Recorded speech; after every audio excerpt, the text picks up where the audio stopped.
وظائف کی دنیا کے معزز ناظرین و سامعین، اگر آپ بہت پریشان ہیں اس بات کے لیے کہ آپ کا ذاتی گھر نہیں ہے، آپ کے پاس اپنا روزگار نہیں ہے، آپ کے پاس اپنا کاروبار نہیں ہے، ظاہر سی بات ہے کہ اس دنیا میں سروائیو کرنے کے لیے، گزارا کرنے کے لیے، رہنے کے لیے، جینے کے لیے ہمیں پیسوں کی بہت ضرورت ہوتی ہے، یعنی کہ رزق کے وسیلوں کی، وسائل کی بہت ضرورت ہوتی ہے، اور آپ کو لگتا ہے کہ آپ کی بہت ہی کوئی خاص حاجت ہے جو پوری نہیں ہوئی، تو یا آپ کا ایسا کوئی مسئلہ ہے جس کو آپ حل کرنا چاہتے ہیں اور حل نہیں ہو رہا، آپ کو راستے آسان نظر نہیں آ رہے، مشکلات بہت زیادہ پیش آ رہی ہیں، تو میں آپ کو بہت ہی آسان قرآنی عمل بتاؤں گی۔ بہت ہی آسان ہے قرآنی عمل، بہت ہی پرتاثیر عمل ہے۔ آپ اگر اس کو صدقے دل سے کر لیں تو انشاءاللہ عز و جل آپ کی مشکلات آپ کو آسان ہوتی نظر آئیں گی، اور آپ کے رزق کے، کاروبار کے، روزگار کے مسائل حل ہوتے نظر آئیں گے، اور آپ کو بہت زیادہ وسائل میسر ہو جائیں گے۔ آپ نے کچھ زیادہ نہیں کرنا، بہت ہی کوئی 40-45 دن یا مہینوں کا وظیفہ نہیں ہے، صرف اور صرف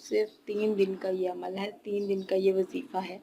بہت ہی آسان ہے۔ قرآن پاک کی سب سے چھوٹی سورہ، سورہ کوثر، سب سے چھوٹی سورہ ہے سورہ کوثر۔ آپ نے سورہ کوثر کا یہ وظیفہ آپ نے صرف اور صرف 3 دن کرنا ہے، زیادہ نہیں، صرف آپ نے 3 دن کرنا ہے۔ انشاءاللہ اللہ عز و جل آپ کو اللہ تبارک و تعالیٰ اتنا نوازے گا کہ آپ خود حیران ہو جائیں گے۔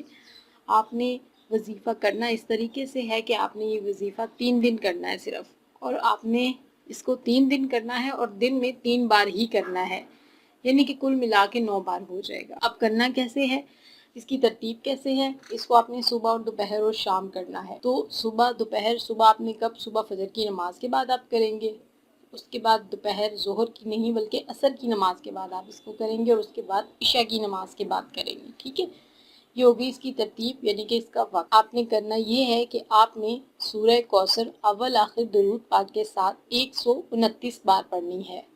اول آخر درود پاک کے ساتھ وہ آپ 3 بار پڑھ لیں، 7 بار پڑھ لیں، 5 بار پڑھ لیں، جتنا آپ آسانی سے پڑھ سکیں، بس آپ نے طاق عدد میں پڑھنا ہے۔ اول آخر درود پاک کے ساتھ آپ نے 129 بار سورہ کوثر پڑھنی ہے۔ سورہ کوثر کو 129 بار پڑھنے کے بعد آپ آخر میں درود پاک پڑھ لیں گے۔ اس کے بعد آپ نے ایک تسبیح کرنی ہے۔